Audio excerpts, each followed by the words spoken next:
Sie fragen sich vielleicht im Moment, was ist Responsive Design?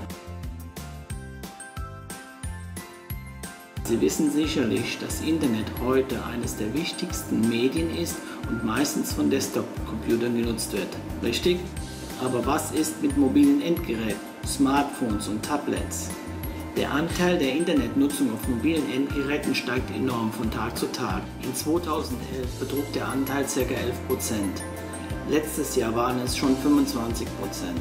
Und es ist sicher, dass es dieses Jahr mehr mobile Nutzer als Desktop-Nutzer sein werden. So, was heißt das für Sie? Ja, das heißt, wenn Sie keinen Kunden verlieren wollen, dann brauchen Sie eine gut aussehende Webseite, die auch für mobile Endgeräte optimiert ist. Ein großes Problem für viele Webseiten ist, dass diese nicht für mobile Endgeräte geeignet sind und somit unbrauchbar sind. Das ist der Grund für responsives Design. Responsive Webseiten passen sich an die Größe des verwendeten Bildschirms an. Anstelle von mehreren Webseiten für verschiedene Endgeräte zu erstellen, ordnet Ihre responsive Webseite alle Elemente so an, dass diese auf den Bildschirm passen. So bekommen Sie mehr zufriedene Besucher, was Ihnen mehr Kunden bringt. Sie sind interessiert an Responsive Design.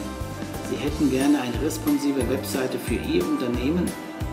Dabei können wir Ihnen helfen.